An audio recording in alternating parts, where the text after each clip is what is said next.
नमस्कार दोस्तों, मैं तम विश्वकर्मा आप सभी का स्वागत करता हूं हमारे आज के YouTube सेशन में। उम्मीद करता हूं आप सभी एकदम अच्छे से होंगे और आप सबकी तैयारी जो है वो अच्छे से चल रही होगी। आज के इस सेशन में हम डिस्कस करेंगे एजुकेशन और एजुकेशन साइकोलॉजी के बारे में। एजुकेशन क्या है, एजुकेशन साइकोलॉजी क्या है, ये आया कहाँ से, इसकी उत्पत्ति कहाँ से हुई और एजुकेशन में एजुकेशन साइकोलॉजी का इफेक्ट क्या है, कैसे एजुकेशन साइकोलॉजी मतलब शिक्षा मनोविज्ञान आने के बाद शिक्षा के क्षेत्र में जो है वो जबरदस्त क्रांति आई है और कैसे शिक्षा जो है वो शिक्षा केंद्रित ना होकर आज बाल केंद्रित है, शिक्षक केंद्रित ना होकर आज बाल केंद्रित है। इसको आज के सेशन में पूरी तरह मतलब बहुत ही अच्छे से डिस्कस करेंगे।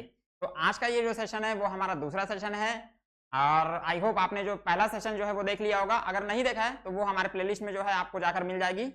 हम जो है वो सीडीपी की क्लासेस जो है वो टोटली फ्री ऑफ कॉस्ट जो है करवा रहे हैं। तो आप आई होप ये जो क्लासेस हैं वो आप सभी लोगों के लिए बहुत ही ज़्यादा यूजफुल होंगी।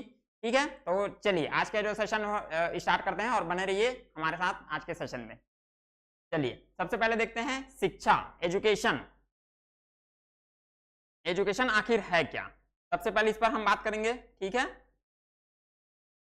शिक्षा, ये शिक्षा क्या है, शिक्षा कहाँ से आया, कैसे आया, क्यों आया, सबसे पहले इसको डिस्कस करते हैं। ठीक है दोस्तों, शिक्षा शिक्षा अगर हम भारतीय परिप्रेक्ष्य में बात करें, अगर हमारे जो है वो इंडियन इनसाइड के मतलब भारतीय दृष्टि से अगर बात करें, भारतीय परिप्रेक्ष्य में अगर बात करें तो शिक्षा क्या है, शिक्षा जो है वो संस्कृत के शिक्ष धातु से बनी है। इससे संस्कृत के शिक्ष धातु और अप्रत्यय लगाने से बनी है, जिसका मतलब होता है जानकारी प्राप्त करना या विद्या ग्रहण करना या किसी चीज को जानना, मतलब सीखना या सिखाने की जो क्रिया है। ठीक है दोस्तों, क्या है, सीखना और सिखाने की जो क्रिया है वो कहलाती है शिक्षा। कहां से आई है, संस्कृत, संस्कृत के शिक्ष धातु और अप्रत्यय से आई है, जिसका मतलब क्या होता है, किसी चीज को जानना, किसी चीज को सीखना या विद्या ग्रहण करना। अगर अंग्रेजी की बात करें तो अंग्रेजी में जो एजुकेशन है ये एक वर्ड है एजुकेटम। कौन सा वर्ड है दोस्तों, एजुकेटम, यहां से बना है।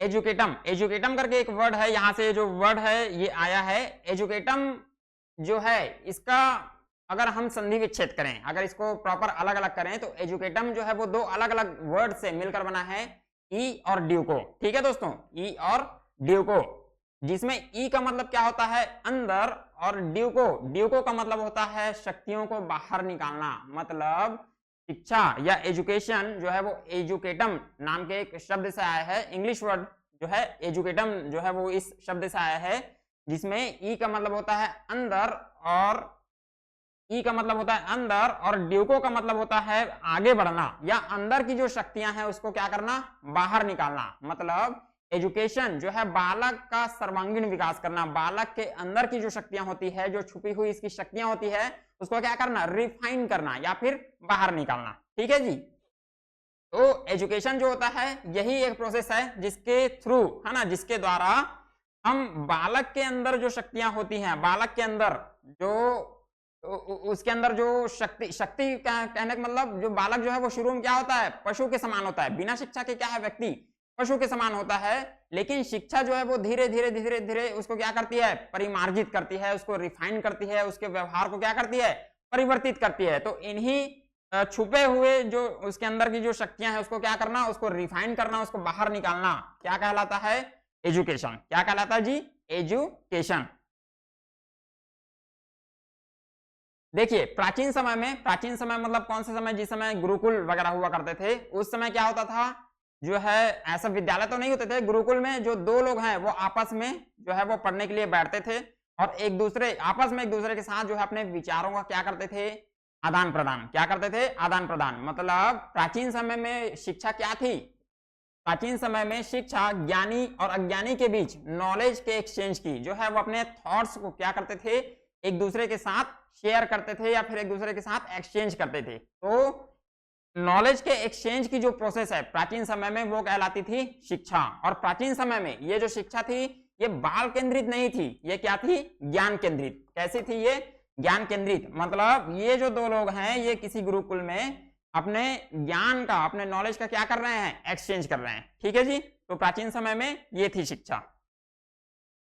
परिभाषाएं देखते हैं। परिभाषाएं स्वामी विवेकानंद जी के अनुसार मनुष्य में अंतर्निहित पूर्णता की अभिव्यक्ति है। ठीक है, कि बच्चा जो है वो शुरू में जब जन्म लेता है तो क्या होता है, उसका जो मतलब अपने व्यवहार से वो कैसा होता है, पशु के समान होता है। ठीक है, लेकिन एजुकेशन उसको क्या करती है, रिफाइन करती है, उसके व्यवहार को क्या करती है, रिफाइन करती है। तो स्वामी विवेकानंद जी यही बोल रहे हैं कि एजुकेशन मनुष्य में अंतर्निहित पूर्णता की अभिव्यक्ति है। अंतर्निहित पूर्णता की क्या है, अभिव्यक्ति है। अपने आप को क्या करता है, रिफाइन करता है, अपने व्यवहार में परिवर्तन करता है, उसको क्या करता है, एक्सप्रेस करता है। ठीक है, ताकि वो समाज में रहने लायक बन जाए।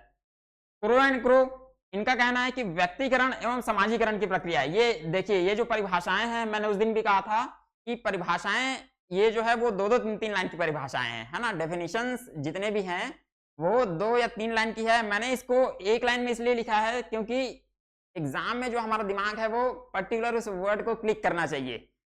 और एग्जाम में पूछेगा, मतलब किसी भी जो है वो इनका साइकोलॉजिस्ट का जो है वो नाम दे देगा और पूछेगा, या फिर कोई भी थॉट जो है उसको दे देगा और पूछेगा ये किस साइकोलॉजिस्ट ने दिया है। तो पर्टिकुलर जो वर्ड है वो उस समय आपको याद आना चाहिए। इसलिए मैंने ये जो परिभाषा है उसको ऐसा लिखा है, ना कि पूरा का पूरा जो परिभाषा है उसको छापा है। ठीक है जी।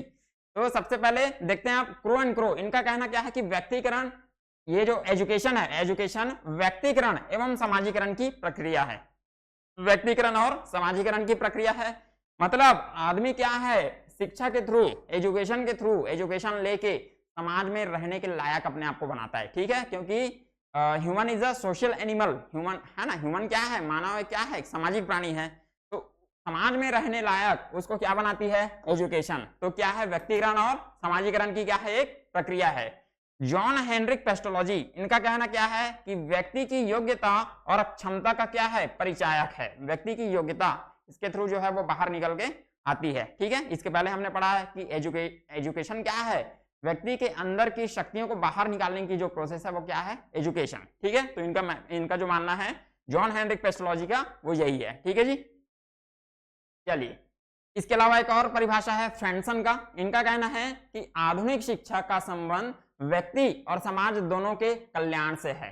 ठीक है, अच्छे से पढ़ेगा, अच्छे से एजुकेशन लेगा तो एक अच्छा जो है वो समाज के लिए एक अच्छा काम करेगा, है ना, समाज को नई ऊंचाइयों पर लेके जाएगा। इनका कहना यही है। महात्मा गांधी जी का क्या कहना है कि बालक और मनुष्य के मन, शरीर और आत्मा के सर्वांगीण एवं उत्कृष्ट विकास से है। शिक्षा का मतलब क्या है, बालक और मनुष्य के, किसके, बालक और मनुष्य के मन, शरीर और आत्मा, मतलब इन्होंने सभी चीजों को जो है उसमें सम्मिलित किया है। बालक का जो है मन भी होना चाहिए, पूरा उसका बॉडी भी होना चाहिए, और उसका मतलब हर एक चीज जो है वो उसमें शामिल होना चाहिए। आध्यात्मिक विकास, नैतिक विकास, सामाजिक विकास, है ना, ये जितनी भी जो चीजें हैं, हर एक जो पक्ष है विकास के वो शामिल होना चाहिए। तो उसका जो सर्वांगीण विकास है, मतलब इसका जो मतलब है वो उसके सर्वांगीण विकास से है, ना सिर्फ सर्वांगीण बल्कि उत्कृष्ट विकास से है। उत्कृष्ट विकास मतलब एक लेवल पर जाकर जो है वो मतलब उसका जो डेवलपमेंट है वो अच्छे तरीके से होना चाहिए। इनका कहना यही है। ठीक है,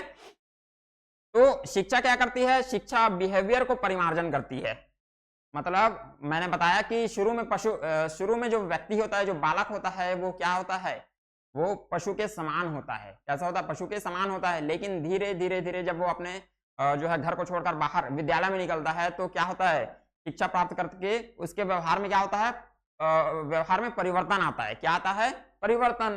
तो ये जो है शिक्षा बिहेवियर को क्या करती है, परिमार्जित करती है। क्या करती है, शिक्षा बिहेवियर को क्या करती है जी, परिमार्जित करती है। और मनोविज्ञान जो है व्यवहार का क्या करती है, अध्ययन करती है। ठीक है, इसके अलावा और ये जो 2-4 आपको डेफिनेशंस देखने को मिलेंगे। एडवर्ड थॉर्नडाइक और कैटल, इनका कहना क्या है कि आधुनिक शिक्षा मनोविज्ञान में महत्वपूर्ण योगदान देती है। आधुनिक शिक्षा और मनोविज्ञान में महत्वपूर्ण योगदान देती है। एडवर्ड जो थॉर्नडाइक हैं, इनको क्या कहा जाता है, आधुनिक शिक्षा मनोविज्ञान का जनक, मॉडर्न एजुकेशन साइकोलॉजी का जो जनक है वो किनको कहा जाता है, एडवर्ड थॉर्नडाइक को। ठीक है, क्रो एंड क्रो, आधुनिक शिक्षा मनोविज्ञान सीखने के विकास की क्या करती है, व्याख्या करती है। ठीक है, जॉन डीवी कौन है, विश्व के पहले शिक्षाविद। जॉन डीवी को विश्व का पहला शिक्षाविद जो है वो माना गया है। ठीक है, चलिए अब एजुकेशन इसकी उत्पत्ति या ओरिजिन या उद्भव ये कहां से हुआ? अगर विश्व में देखें, विश्व में सबसे पहले 1880 मतलब 1880 में फ्रांसिस गाल्टन के योगदान से। अब ये फ्रांसिस गाल्टन कौन है? फ्रांसिस गाल्टन वही आदमी है जिन्होंने व्यक्तिगत विभिन्नता मतलब इंडिविजुअल डिफरेंसेस, इसको व्यक्तिगत विभिन्नता, इन्होंने क्या दिया था? व्यक्तिगत विभिन्नता।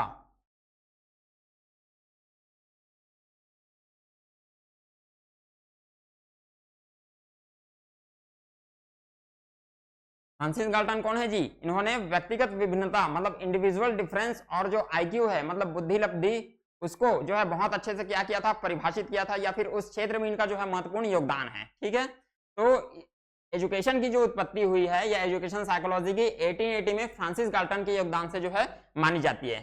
ठीक है, 1889 मतलब 1889 में इसकी औपचारिक आधारशिला रखी। किसने रखी? स्टैनले हॉल ने। स्टैनले हॉल वही आदमी है जिन्होंने कहा था किशोरावस्था। किशोरावस्था क्या है?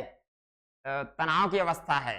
किसकी अवस्था है? विद्रोह की अवस्था है। ठीक है, तो ये वही स्टैनले हॉल हैं और इन्होंने शिक्षा की क्या है? शिक्षा मनोविज्ञान की औपचारिक आधारशिला रखी थी। कब? 1889 में। ठीक है जी, और सबसे पहले शिक्षा मनोविज्ञान की संकल्पना किसने किया था? एजुकेशन साइकोलॉजी का जो कॉन्सेप्ट दिया था वो किसने दिया था? Jean Jacob Rousseau. किसने दिया था?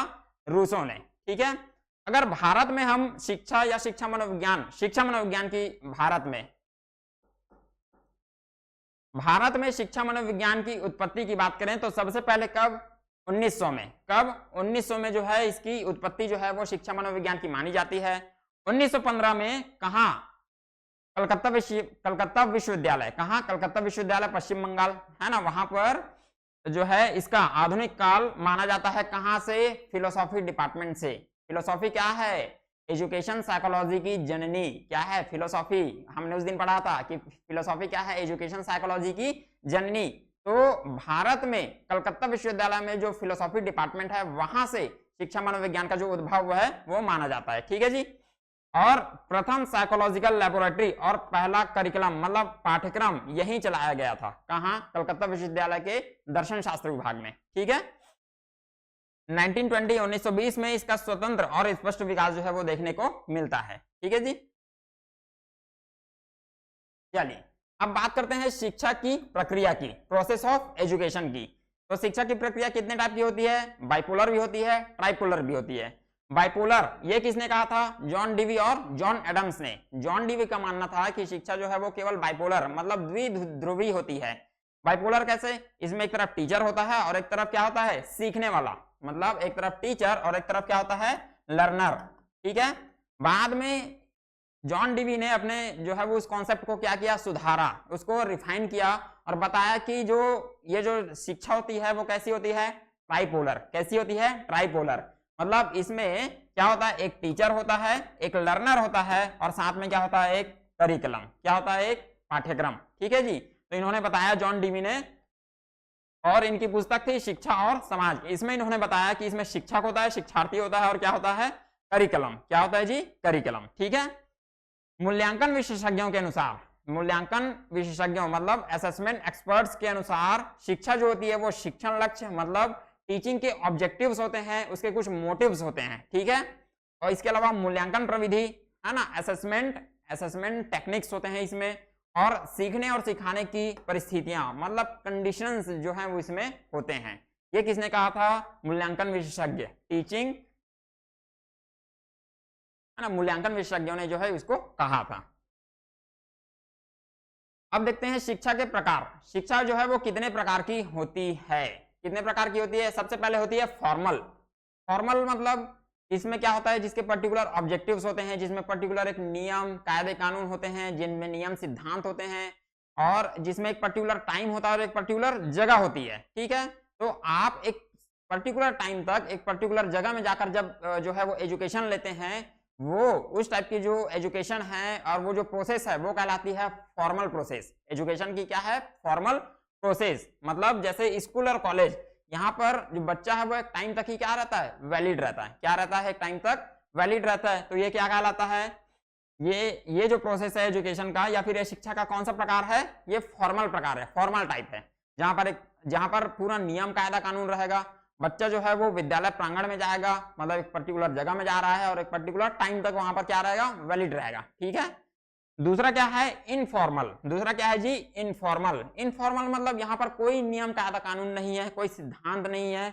दूसरी बात, यहाँ पर कोई टाइम और कंडीशन भी जो है वो निर्धारित नहीं रहता। ठीक है। मतलब फॉर्मल में क्या है, पर्टिकुलर टाइम रहता है, कानून पर्टिकुलर टाइम रहता है और जगह रहता है, लेकिन इनफॉर्मल में ऐसा कोई भी बाउंडेशन नहीं होता। और बच्चा जो है वो कैसे सीखता है, अपने परिवार और समाज के थ्रू। कैसे सीखता है जी, अपने परिवार और समाज के थ्रू। जब परिवार और समाज के थ्रू सीखता है तो वहां पर क्या कोई नियम और सिद्धांत रहेगा क्या, नहीं। ठीक है। तो ये जो टाइप है वो कहलाता है इनफॉर्मल टाइप। और एक होता है नॉन फॉर्मल या निरौपचारिक शिक्षा। कैसी होती है, नॉन फॉर्मल या निरौपचारिक शिक्षा। इसमें ऑब्जेक्टिव्स तो होते हैं, ऑब्जेक्टिव जो है वो बहुत बड़ा रहता है, बहुत बड़े इसके सिद्धांत रहते हैं, लेकिन टाइम और कंडीशन का कोई ऐसा बॉन्डेज नहीं रहता। ठीक है जी। जैसे पत्राचार हो गया है ना, जैसे पत्राचार हो गया, टीवी दूरस्थ शिक्षा हो गया। अगर पंडित सुंदरलाल शर्मा के जितने भी जो स्टूडेंट हैं, अगर वहां पर ऐसा कोई टाइम का बाउंडेशन नहीं है, वहां पर ऐसा कोई जगह का बाउंडेशन नहीं है, आपको जाके एडमिशन लेना है, तो इस टाइप की जो शिक्षा है वो कहलाती है नॉन फॉर्मल एजुकेशन। क्या कहलाती है, नॉन फॉर्मल एजुकेशन। अब देखते हैं शिक्षा मनोविज्ञान, एजुकेशन साइकोलॉजी। एक्चुअल में एजुकेशन साइकोलॉजी है क्या, शिक्षा मनोविज्ञान है क्या। ठीक है। मनोविज्ञान की वह शाखा है जो टीचिंग लर्निंग प्रोसेस और विद्यार्थियों के बिहेवियर, सीखने और शिक्षण विधियों का क्या करती है, अध्ययन करती है। क्या करती है, अध्ययन।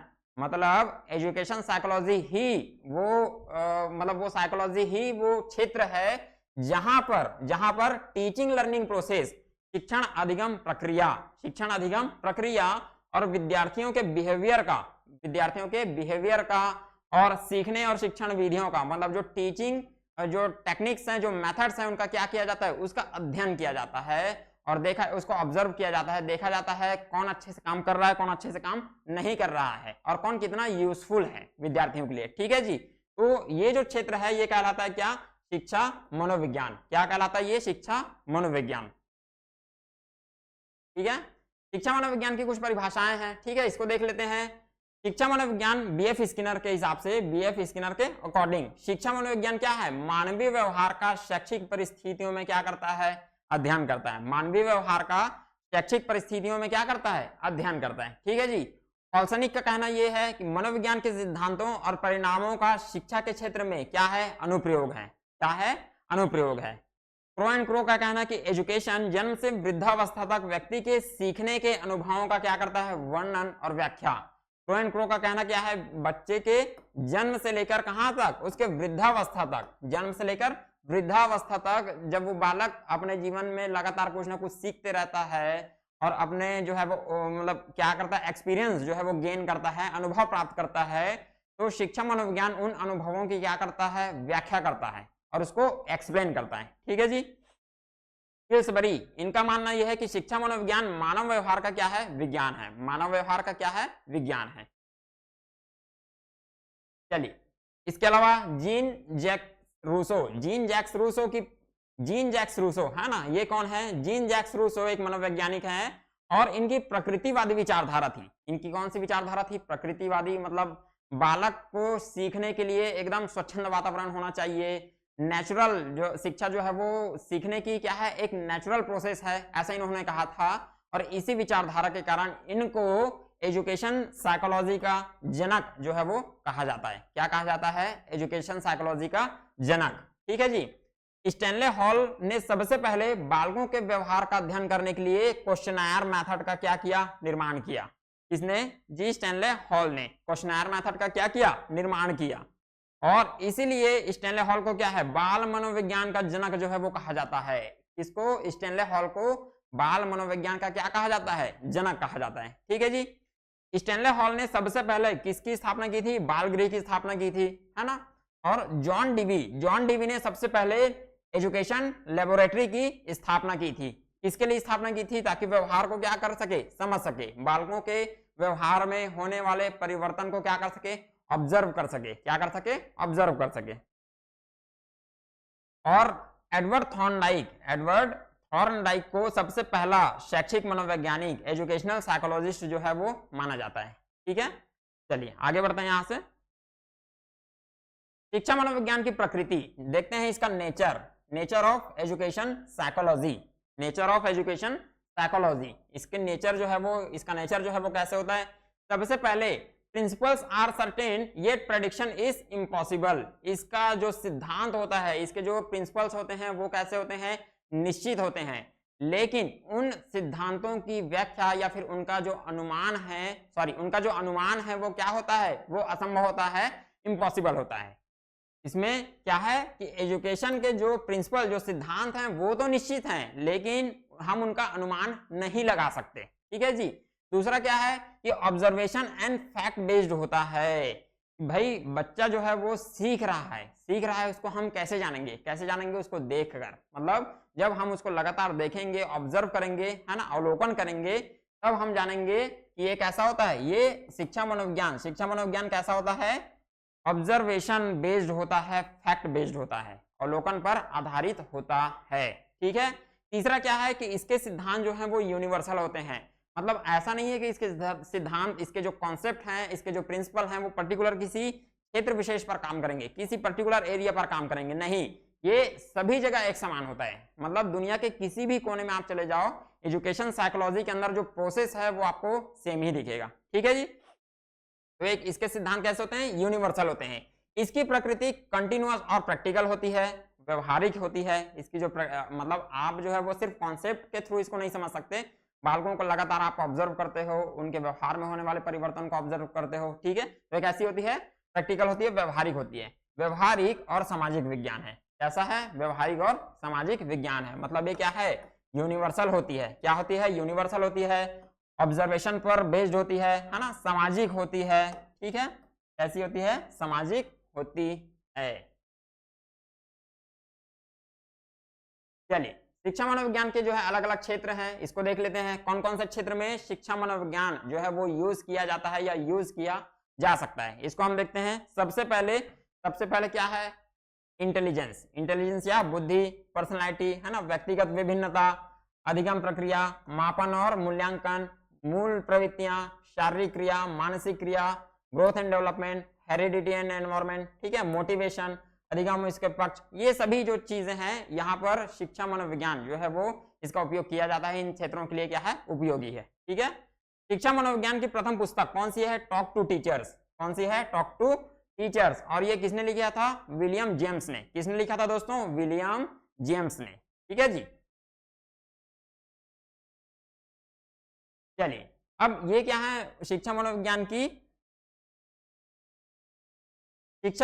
अगर विधियां, अगर मेथड्स देखें तो दो टाइप की होती है। एक होती है आत्मनिष्ठ और वस्तुनिष्ठ, मतलब एक होता है सब्जेक्टिव, एक होता है ऑब्जेक्टिव।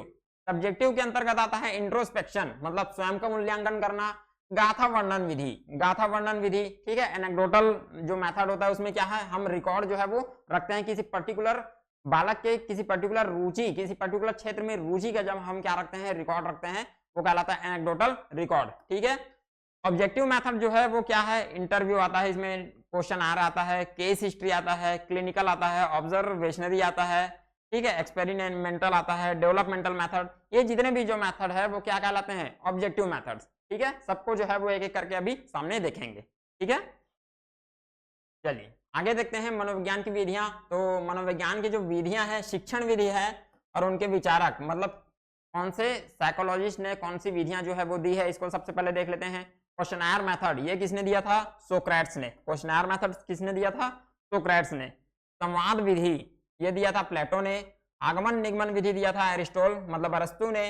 अभ्यास और परीक्षण विधि ये दिया था जॉन हेनरिक पेस्टोलॉजी ने। इंस्ट्रक्शन मेथड, निर्देशन विधि ये दिया था हर्बर्ट ने। ठीक है। खेल विधि दिया था फ्रोबेल ने और तर्क विधि दिया था किसने? हीगल ने। तर्क विधि किसने दिया था? हीगल ने। चलिए आगे बढ़ते हैं। सबसे पहले देखते हैं अंतरदर्शन या आत्मनिरीक्षण विधि, सेल्फ इंस्पेक्शन मेथड।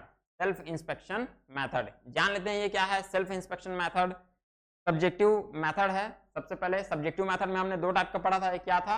आत्मनिरीक्षण विधि। यही आत्मनिरीक्षण विधि, इसके बारे में हम देखते हैं। सबसे पहले क्या है? ये एक कन्वेंशनल मेथड है। एक क्या है? ये कन्वेंशनल मतलब परंपरागत मेथड है। ये क्या है? सबसे परंपरागत और सबसे प्राचीन टाइप का, सबसे पुराना जो है वो मेथड है। ठीक है।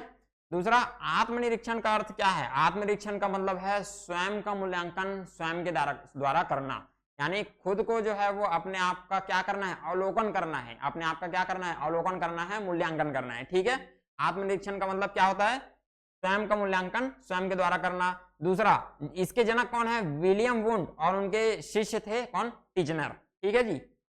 इसके माध्यम से व्यक्ति के कॉन्शियस माइंड का क्या किया जाता है? अध्ययन किया जाता है। आत्मनिरीक्षण विधि के द्वारा व्यक्ति के कॉन्शियस माइंड का क्या किया जाता है? अध्ययन किया जाता है। ठीक है, ये विधि, इसकी ये हानि है क्या है कि ये एक अमनोवैज्ञानिक विधि है और इसमें वस्तुनिष्ठता का अभाव होता है। वस्तुनिष्ठ मतलब पर्टिकुलर जिस विषय के लिए बनी है ये उस विषय पर क्या नहीं होती? लागू नहीं होती। ठीक है, तो ये एक अमनोवैज्ञानिक विधि है, लेकिन सबसे प्राचीन और सबसे परंपरागत जो मेथड है वो यही है, सेल्फ इंस्पेक्शन मेथड। ठीक है, चलिए आगे है निरीक्षण विधि। आगे क्या है? निरीक्षण विधि। निरीक्षण विधि के प्रतिपादक कौन है? जॉन बी जेबी वॉटसन। कौन है? जेबी वॉटसन। निरीक्षण का मतलब क्या होता है? ध्यान पूर्वक देखना। निरीक्षण मतलब ऑब्जर्व करना। निरीक्षण मतलब क्या होता है? ऑब्जर्व करना, ध्यान पूर्वक देखना। इसका अन्य नाम क्या है? अवलोकन करना, प्रेक्षण करना या बहिर्दर्शन विधि। क्या है जी? अब निरीक्षण एक्चुअल में क्या होता है? निरीक्षण के अंतर्गत व्यक्ति के बिहेवियर का अवलोकन करके उसके बिहेवियर का कारण जानना। व्यक्ति के, ये देखिए क्या कर रहे हैं? व्यक्ति के बिहेवियर, ये मतलब ये जो बच्चे खेल रहे हैं उसको क्या कर रहे हैं? ये ऑब्जर्व कर रहे हैं। ठीक है, व्यक्ति के बिहेवियर का क्या किया जाता है? यहाँ पर अध्ययन किया जाता है और उसके व्यवहार का, उसके व्यवहार में होने वाले परिवर्तनों का क्या किया जाता है? कारण जो जानना है वो कहलाता है क्या? निरीक्षण मेथड। ठीक है, इसके अलावा एक है ये प्रयोगात्मक विधि। क्या है ये? प्रयोगात्मक विधि, प्रैक्टिकल मेथड। इसके जो जनक है विलियम वुंड, और इसका दूसरा नाम है नियंत्रित अवलोकन विधि, control observation method. Control observation method. और इस विधि की खासियत क्या है कि मनोविज्ञान को विज्ञान के लेवल तक लेके जाने का जो श्रेय है, जो क्रेडिट है, वो इसी विधि को जाता है। कौन से? प्रयोगात्मक विधि को, प्रैक्टिकल मेथड को। प्रैक्टिकल मेथड को जो है मनोविज्ञान को, मतलब एजुकेशन जो साइकोलॉजी है उसको विज्ञान का एक दर्जा दिया। किसने दिया? किसके कारण दिया जाता है? प्रैक्टिकल साइकोलॉजी के कारण। और सबसे बड़ी बात ये क्या है? एक ऑब्जेक्टिव मेथड है। क्या है ये? एक ऑब्जेक्टिव, मतलब जिस पर्टिकुलर क्षेत्र के लिए बनी है उसी पर्टिकुलर क्षेत्र में ये लागू होगी। ठीक है, चलिए अब शिक्षा मनोविज्ञान के 3 वेरिएबल्स जो है उसको देख लेते हैं। ठीक है, शिक्षा मनोविज्ञान के 3 वेरिएबल्स।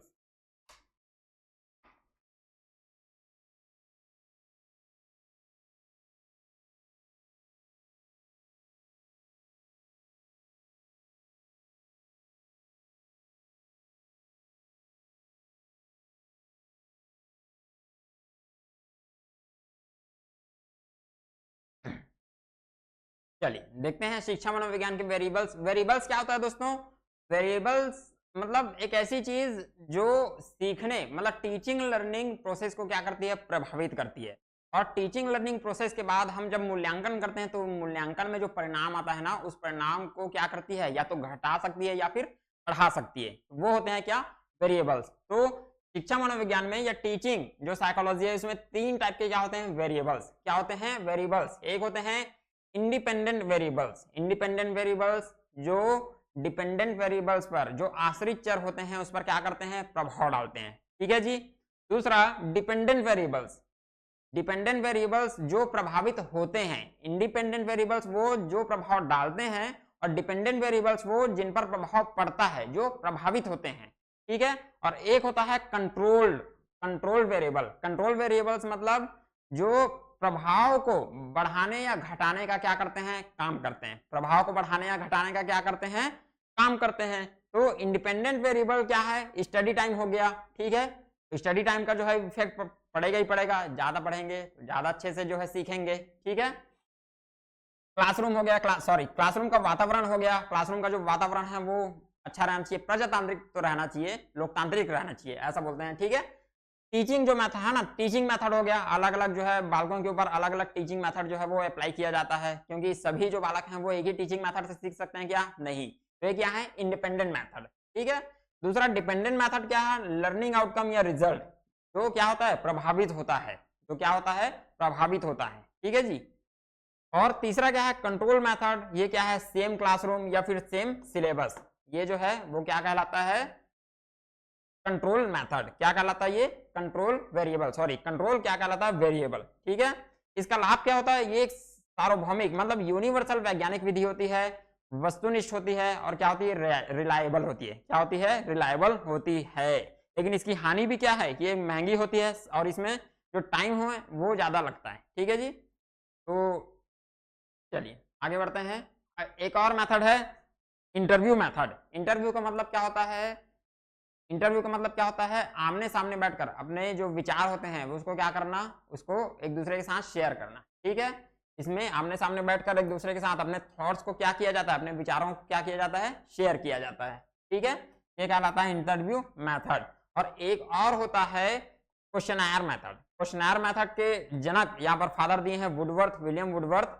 और क्वेश्चनर मेथड में क्या होता है, जो टीचर होता है वो एक पर्टिकुलर समस्या जो है उसको क्या करता है, उसको अच्छे से क्या अरेंज करता है और उस समस्या को जो है वो बालकों को देता है क्या करने के लिए, हल करने के लिए। ठीक है, ये कहलाता है क्वेश्चनर मेथड। एक है डेवलपमेंटल मेथड। डेवलपमेंटल मेथड क्या है, इसका प्रतिपादन किया था ग्रेगर जॉन मेंडल ने। किसने किया था, ग्रेगर जॉन मेंडल ने। और विकासात्मक मेथड में क्या किया जाता है, बालक मतलब जन्म से लेकर वृद्धावस्था तक, जन्म से लेकर वृद्धावस्था तक मतलब अलग अलग स्टेज में व्यक्ति जो चीज सीखता है और उस सीखने के दौरान उसके व्यवहार में जो परिवर्तन, जो चेंज होते हैं, जितना उसका जो विकास होता है, जितने टाइप का जो विकास होता है, शारीरिक विकास, मानसिक विकास, नैतिक विकास, सामाजिक विकास, सांस्कृतिक विकास, इन सभी का जो है वो क्या किया जाता है, डेवलपमेंटल मेथड में अध्ययन किया जाता है। क्या किया जाता है, डेवलपमेंटल मेथड में अध्ययन किया जाता है। मतलब व्यक्ति के वृद्धि और विकास का क्या किया जाता है, ये अध्ययन किया जाता है यहाँ पर, किसमें, डेवलपमेंटल मेथड में। ठीक है जी, चलिए आगे। विकासात्मक विधि जो है वो 3 अलग अलग टाइप की होती है। ठीक है, विकासात्मक विधि अलग अलग टाइप की होती है। सबसे पहले क्रॉस सेक्शन मेथड, दूसरा क्रोनोलॉजिकल मेथड और तीसरा sequential method. Cross section method में क्या किया जाता है, अलग अलग एज ग्रुप के जो बच्चे हैं उनका क्या किया जाता है, एक ही समय पर जो है वो उन सबको क्या किया जाता है, ऑब्जर्व किया जाता है। अलग अलग एज ग्रुप के जो बच्चे, हालांकि इनमें सेम एज ग्रुप दिख रहा है, लेकिन अलग अलग एज ग्रुप के जो बच्चे हैं उनको क्या किया जाता है, उनका जो है वो ऑब्जर्वेशन किया जाता है एक ही टाइम पर। ठीक है, दूसरा क्रोनोलॉजिकल मेथड। क्रोनोलॉजिकल मेथड में क्या किया जाता है, लंबे समय तक एक ही एज ग्रुप के जो बच्चे होते हैं उनका क्या किया जाता है, ऑब्जर्वेशन किया जाता है। क्या किया जाता है, लंबे समय तक एक ही एज ग्रुप के जो बच्चे हैं उनका क्या किया जाता है जी, ऑब्जर्वेशन किया जाता है। ठीक है, और एक होता है सीक्वेंशियल मेथड। सीक्वेंशियल मेथड मतलब क्या होता है, अलग अलग व्यक्तियों का अलग अलग समय पर अध्ययन। मतलब कुछ टाइम के लिए जो है वो एक सेम एज ग्रुप के बच्चों का अध्ययन करेंगे, दूसरे टाइम के लिए फिर दूसरे जो है एज के ग्रुप के लोगों का क्या करेंगे, जो है ऑब्जर्वेशन करेंगे, उनको अवलोकन करेंगे। ठीक है, तो विकासात्मक जो मेथड होता है वो इन 3 टाइप से जो है वो बटा हुआ है। ठीक है, क्रॉस सेक्शन, क्रोनोलॉजिकल और सीक्वेंशियल मेथड। चलिए आगे देखते हैं आदर्शवाद। आगे क्या देखेंगे, आदर्शवाद या आइडियलिज्म।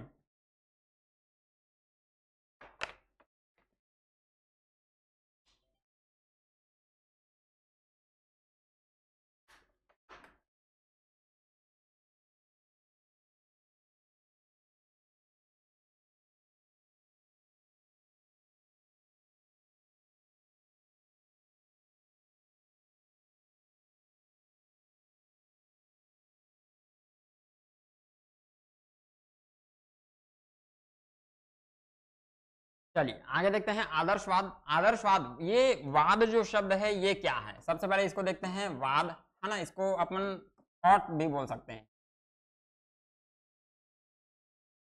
क्या बोल सकते हैं इसको दोस्तों, थॉट है ना, या विचार। तो वाद क्या है, एक प्रकार का थॉट है या विचार है जो ये बताता है कि सीखना, लर्निंग जो है वो कैसे होता है, व्यवहार में जो परिवर्तन है वो कैसे होता है और इसका जो अध्ययन है वो कैसे किया जाता है। ये अलग अलग टाइप के जो हैं वो दृष्टांत या फिर जो सिद्धांत हैं या नियम है या दृष्टिकोण है, एक प्रकार से दृष्टिकोण आप बोल सकते हो, अलग अलग विचार हैं जो यही बताते हैं सबका जो मेन लक्ष्य है वो क्या है, सीखना। सबका मेन लक्ष्य क्या है, सीखना।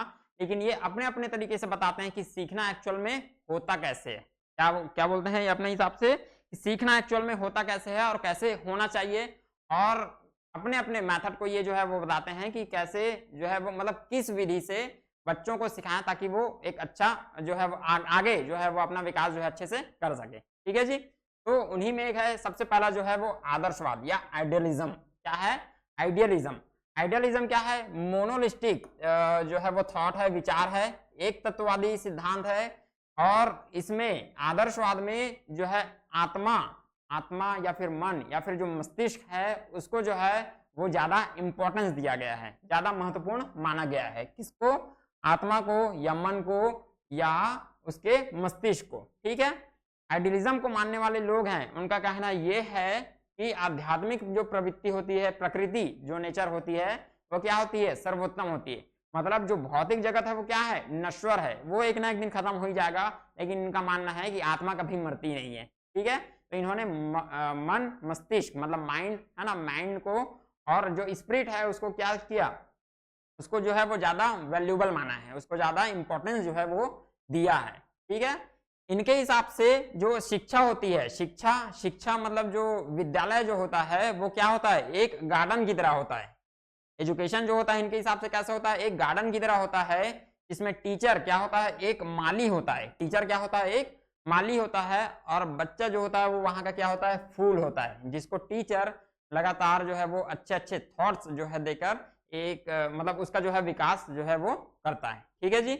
तो ये किसको मानता है? आध्यात्मिक प्रवृत्ति को जो है वो ज्यादा इंपॉर्टेंस देता है। इसके हिसाब से मन, विचार और आत्मा क्या है? यही रियल है। जो बाहर की जो दुनिया है वो क्या है? वो नश्वर है। ठीक है जी। चलिए, इसके बाद है प्रकृतिवाद, नेचुरलिज्म। प्रकृतिवाद भी क्या है? मोनोलिस्टिक जो है थॉट है, एक तत्ववादी विचारधारा है। लेकिन प्रकृतिवाद में जो ऑब्जेक्ट है, जो बाहर जो चीजें दिख रही हैं, उनको ज्यादा इंपॉर्टेंस दिया गया है, ना कि आत्मा को या फिर मन को। ठीक है जी। प्रकृतिवाद या फिर नेचुरलिज्म में जो है ऑब्जेक्ट को ज्यादा क्या है? ज्यादा प्रमुख तत्व मानती है, ज्यादा इंपॉर्टेंस जो है वो दिया जाता है। इनका मानना है कि ये आत्मा वगैरह कुछ नहीं होता, मन, आत्मा, ये जितनी भी चीजें हैं ये क्या है? ये सभी क्या है? एक भ्रम है। ये इस लोक, उस लोक, परलोक, ठीक है, ये जितनी भी चीजें हैं वो क्या है? भ्रम है। अमरत्व हो गया, नैतिक प्रवृत्ति हो गया, इन सबको ये क्या मानते हैं? भ्रम मानते हैं। मतलब जो चीजें हमें दिख रही हैं, जितनी चीजें हमें दिख रही हैं, वही सब क्या है? वही रियल है, वही वास्तविक है। जो नेचुरलिज्म को मानने वाले लोग हैं उनका मानना यही है। ठीक है जी।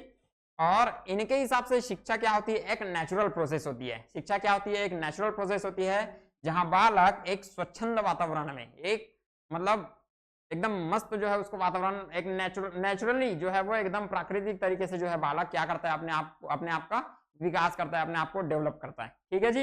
ये है नेचुरलिज्म। जितनी भी चीजें हैं, जितनी भी जो चीजें हैं जो हमें दिखती हैं, कुछ भी हो, वही हमारे लिए क्या है? रियल है। आत्मा वगैरह जो चीजें हैं वो नहीं होती है, नेचुरलिज्म में यही माना जाता है। ठीक है जी। और तीसरा है प्रयोजनवाद, प्रेग्मेटिज्म जो है वो प्लूरलिज्म विचारधारा है। ठीक है। प्लूरलिज्म विचारधारा है, मतलब बहुतत्ववादी विचारधारा है। और इसका मानना यह है कि मनुष्य जो है वो स्टैटिक नहीं है, बल्कि लगातार क्या होते रहता है? चेंज होते रहता है। मनुष्य जो है वो स्टैटिक नहीं है, बल्कि लगातार क्या मतलब फिक्स नहीं रहता। मनुष्य जो है वो फिक्स नहीं रहता, लगातार उसका जो दिमाग है वो अपना विकास करते जाता है। और मनुष्य जो है वो अपने एफर्ट्स के माध्यम से इस दुनिया को क्या करता है? चेंज कर सकता है। ऐसा इसका मानना है कि इसका प्रयोजनवाद या प्रैग्मेटिज्म का। ठीक है। इसका मानना यह है कि जो ह्यूमन एफर्ट्स जो होते हैं वो क्या होते हैं? वो सबसे ज्यादा वैल्यूबल होते हैं। ठीक है। और इसको किसने दिया था? जॉन डीवी, FCS सिल्चर और विलियम जेम्स और कार्ल सैंडर्स प्रीस, इन्होंने दिया था इसको। ठीक है। और इनका भी मानना है कि शिक्षा क्या है? एक सामाजिक प्रक्रिया है। शिक्षा क्या है? एक सामाजिक प्रक्रिया है, जिसमें बालक की क्रियाओं एवं प्रक्रियाओं पर क्या किया जाता है? ज्यादा जो है वो ध्यान दिया जाता है। ठीक है। और इसमें सामाजिक और भौतिक वातावरण पर क्या किया जाता है? ज्यादा बल दिया जाता है। सामाजिक और भौतिक वातावरण इसी का मानना है प्रयोजनवाद का, कि जो मनुष्य है वो अपने एफर्ट्स के थ्रू दुनिया को जो है वो क्या कर सकता है? अच्छा बना सकता है, परिवर्तित कर सकता है। ठीक है। तो ये जो है वो इसका मानना है। ठीक है दोस्तों, तो आज का ये जो क्लास है, ये जो सेशन है वो यहीं खत्म होता है। आई होप आज का ये जो सेशन है वो आप लोगों को अच्छा लगा हो।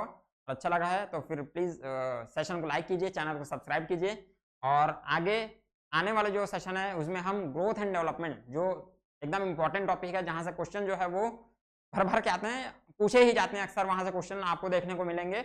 उस टॉपिक को, मतलब ग्रोथ एंड डेवलपमेंट को आगे जो है वो डिस्कस करेंगे। ठीक है, तब तक के लिए बहुत सारा प्यार और बहुत सारा धन्यवाद। Thank you so much. जय हिंद।